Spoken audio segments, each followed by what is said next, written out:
గత వైఎస్ఆర్సీపీ ప్రభుత్వం పొగాకు రైతులకు ఏం చేసిందంటే ఏం చెప్తారు? గత ప్రభుత్వం, మీ ప్రభుత్వం ఏం చేసింది పొగాకు రైతుల కంటే ఏం చెప్తారు?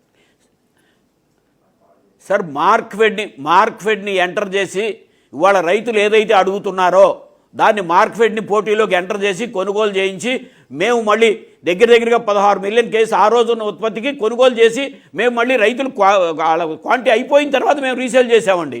ఇప్పుడు రైతులు అడుగుతుంది అదే. జగన్మోహన్ రెడ్డి గారి టైంలో ఏదైతే జరిగిందో ఇప్పుడు కూడా మీరు మార్కెట్ని ఎంటర్ చేసి మీరు లో బిడ్ రేట్లు 200 రూపాయల లోపు అమ్మేది మొత్తం కొనుగోలు చేయండి. ఈ కొనుగోలు చేస్తే మాకు యావరేజ్ ప్రైస్ పెరిగి కాంపిటీషన్ పెరుగుద్ది మార్కెట్లో.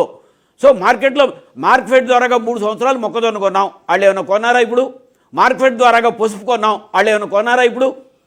సో ఎన్ని పంటలు 7,800 కోట్లు మార్కెట్ ద్వారాగా 5 సంవత్సరాల్లో జగన్మోహన్ రెడ్డి గారి టైంలో కొన్నది డేటా వాళ్ళ దగ్గరే ఉంది కదండి. ఇప్పుడు అధికారం వాళ్ళ దగ్గర ఉంది, మార్కెట్ డిపార్ట్మెంట్ మొత్తం వాళ్ళ దగ్గరే ఉంది, మార్కెట్ లెక్కలన్నీ వాళ్ళ దగ్గరే ఉన్నాయి. సో ఏమేం పంటలు జగన్మోహన్ రెడ్డి గారు కొన్నారు, ఇప్పుడు మీరు ఎందుకు కొనలేకపోతున్నారు చెప్పరేం? మొక్కజొన్న జగన్మోహన్ రెడ్డి గారు కొంటే మీరు ఎందుకు కొనలేకపోతున్నారు? కర్ణాటక పక్కనున్న తెలంగాణలో కాంగ్రెస్ పార్టీ ప్రభుత్వం కొంటే ఇక్కడ ఎందుకు కొనలేకపోయారు? పని కేంద్రానికి రాశారు. మీరు రాసిన దానికి కేంద్ర ప్రభుత్వం నుంచి ఏమైనా రైతులకి ఏమైనా మొక్కజొన్న రైతులకు లబ్ధి జరిగిందా? ఇవాళ పొగాకు రైతులకి అరే ముస్తే అనకూడదు నేను రైతులకి ఆ మాట, ఏదో మెతుకులు వేసినట్టుగా 10 రూపాయలు, అది కూడా అంటే కిలోకి 50 రూపాయల నుంచి 60 రూపాయలు నష్టపోతూ ఉంటే వాళ్ళకి ఏది 232 మిలియన్ కేజెస్కి. సో వాళ్ళు ఉన్న ఒక 100 కోట్లు ఇచ్చింది మేము బ్రహ్మాండంగా చేసేసాం, టొబాకో రైతులు పండుగలు చేసుకుంటున్నారన్నారు. కానీ వాళ్ళ దక్షిణాది ప్లాట్ఫారాల్లో 2 ప్లాట్ఫారాల్లో వాళ్ళ ఆక్షన్ మొత్తం ఆగిపోయింది.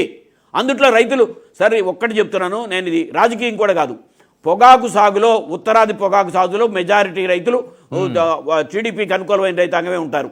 దక్షిణాదిలో కూడా మెజారిటీ రైతులు టీడీపీ అనుకూలమైన రైతులే ఉంటారు. దక్షిణాది ప్లాట్ఫారంలో ఒక్క ఎమ్మెల్యే గారు మా శివ గారు తప్ప మొత్తం ఉత్తరాది దక్షిణాది ప్లాట్ఫారాలు మొత్తం కూడా ఎమ్మెల్యేలంతా తెలుగుదేశం కూటమి శాసనసభ్యులే కదా. రైతులు మెజారిటీ మీ రైతులే కదా, వాళ్లే కదా రోడ్డు ఎక్కుతుంది. మీరు వాళ్ళకి న్యాయం జరిగితే వాళ్ళు ఎందుకు రోడ్డుకి ఎక్కుతున్నారు? మీ అనుకూల రైతాంగం రోడ్డు ఎందుకు ఎక్కుతున్నారు? సార్ ఒక్కటి మాత్రం నిజం, వాళ్ళు ఎన్ని చెప్పినా సరే మనం కలిస్తే జగన్ కలిస్తే సునామీ. ఇవాళ సమకాలీన రాజకీయాల్లో ఇక్కడేమి ఎన్నికలు లేవు కదండి. రాబోయే 34 నెలల్లో ఎటువంటి ఎన్నికలు లేవు. ఇవాళ ఎక్కడైనా సరే భారతదేశంలో ఒక వ్యక్తిగా వెళ్తే ఎన్నికల సమయంలో విజయ్కి వచ్చారు తమిళనాడులో.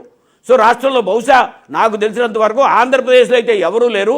భారతదేశంలో కూడా ఇంత ఒకప్పుడు మమతా బెనర్జీకి వచ్చేవారని చెప్తారు. ఇవాళ సమకాలీన రాజకీయాల్లో ప్రేమతో అభిమానంతో జగన్మోహన్ రెడ్డి దగ్గరికి వచ్చేది ఎవరైనా ఎక్కడైనా బస్సులు పెట్టారా వాళ్ళ? సో ఎవరన్నా ఇల్లులోకి వచ్చారా? అరే డొంకలో పోలీసులు ఆపేస్తే డొంకల్లో నుంచి పొలాల్లో నుంచి అడ్డుపడి వచ్చే అభిమానం ఎంతటి స్టేజ్లో ఉందో అదే సమయంలో ప్రభుత్వం మీద వ్యతిరేకత మహిళలో, యువతలో, రైతులో విపరీతమైన వ్యతిరేకత ప్రభుత్వం పోగు చేసుకుంటుంది. ఇంత ఏ పంట చూసినా సరే 1000 కోట్లు నష్టపోతూ ఉంటే ఏ రకంగా రైతాంగం బయటపడతారండి? మామిడి మొత్తం దరిదాపుగా తోతాపూడి మామిడి చిత్తూరు జిల్లా, తిరుపతి జిల్లా, అన్నమయ్య జిల్లా, ముఖ్యమంత్రి గారి జిల్లా, ఎంత నష్టపోయారు వాళ్ళు. అట్లాగే మొక్కజొన్న, సో నంద్యాల ప్రధానమైన పంట. రాయలసీమకి ఏదో మేలు చేస్తున్నాం, రాయలసీమకి రత్నాలు చేస్తున్నాం అంటారు. 40% ఆఫ్ ది మొక్కజొన్న నంద్యాల జిల్లాలోనే. ఏం చేశారు? ఇంతవరకు ఎప్పుడూ లేనంత గత ఖరీఫ్లో మొత్తం నష్టపోయారు. 50% కర్నూలు జిల్లా. సో ఏంటి మీరు రాయలసీమకు చేసింది? ఇవాళ అరటి 2 పంటల్లోనూ అత్యధికంగా కర్నూలు, అనంతపురం జిల్లా నుంచి దేశవ్యాప్తంగా కాదు విదేశాలకు కూడా ఎగుమతి అయ్యే అరటి, జీనైన అరటి 5 రూపాయలకు అమ్ముకున్నారు last kharif and rabi. So లక్షల టన్నుల ఉత్పత్తి ఆంధ్రప్రదేశ్లో అరటి. సో ఏం చేశారు?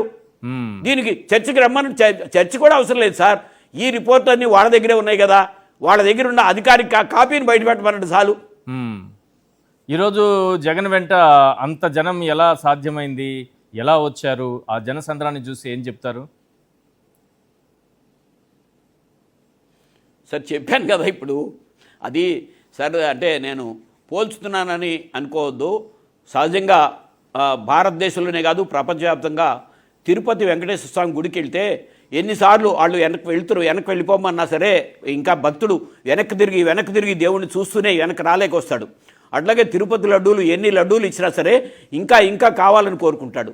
అట్లాగే జగన్మోహన్ రెడ్డి గారి దగ్గరికి అదొక ఆప్యాయత, ఒక ప్రేమ. రాజశేఖర రెడ్డి గారి బిడ్డ ప్రజల కోసం, మా అందరి కోసం 5 సంవత్సరాల్లో కూడా చెప్పింది చెప్పనిది కూడా చేసి చూపించాడు అనే అభిమానంతో వాళ్ళు ఒకసారి కలిసినా సరే మళ్ళీ రేపైనా సరే మళ్ళీ ఎక్కడికి వెళ్తే అక్కడ ఇవాళ కాదండి, అది ఎక్కడ గోదావరి జిల్లాలో మాకేమైనా ఒక్క సీట్ వచ్చిందా?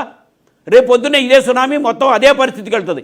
అధికార పక్షంలో ఉన్నప్పుడు ఎప్పుడైనా సరే ప్రజలకు ఉపయోగపడే కార్యక్రమం చేయకుండా ఏదో అబద్ధాలు చెప్తా వెళ్తే ప్రజల్లో ఇట్లాగే వ్యతిరేకత గూడు కట్టుకుంటుంది. ప్లస్ అభిమానం, జగన్మోహన్ రెడ్డి గారి మీద అభిమానం కూడా వాళ్ళు పోల్చుకుంటున్నారండి. గత 5 సంవత్సరాల్లో నా ఇంటికి ఏమొచ్చింది, ఇవాళ ఏం మిస్ అవుతున్నామని పోల్చుకుని వాళ్ళంతా వస్తున్నారు. మహిళలకి 10 లక్షల వరకు వడ్డీ లేని రుణం ఇస్తానన్నారు, రైతులకి వడ్డీ లేని రుణం ఇస్తానన్నారు, ఉచిత ఇన్సూరెన్స్ రద్దు చేస్తున్నామని చెప్పలేదు, రద్దు చేశారు. ఇవాళ ఇంత సంక్షోభంలో కూడా పొగాకు రైతులకి మీరు చెప్తున్న ఊర్లే ముఖ్యమంత్రి గారే చెప్పారు 200 రూపాయల లోపు అమ్మటానికి కొనుగోలు చేయడానికి వీల్లేదు, లో బిడ్ నో బిడ్ ఉండటానికి వీల్లేదని 2 సార్లు చెప్పారు. 2 సార్లు చెప్తే ఏమైనా జరిగిందా? మరి వాళ్ళ కడుపు రగిలిపోక ఏమవుతుంది? రైట్. సో పోల్చుకుని గత ప్రభుత్వంలో ఏం జరిగిందో వాళ్ళేదో మీరు ఏం చేశారని కాదు, వాళ్ళు పోల్చుకున్నారు కాబట్టి ఆ రకంగా అభిమానంతో జగన్మోహన్ రెడ్డి గారికి మా బాధ చెప్పుకుంటే అది మీడియాలో నుంచి బయటకు వస్తుంది. జగన్మోహన్ రెడ్డి గారు వెళ్తే మీడియా వస్తుంది, మీడియాలో అక్కడ చెప్తే ఆ మీడియా నుంచి రాష్ట్ర వ్యాప్తంగా దేశవ్యాప్తంగా వెళ్తుంది అనే చెప్పి వాళ్ళ సంఘర్షణ చెప్పుకోవడానికి వస్తున్నారు.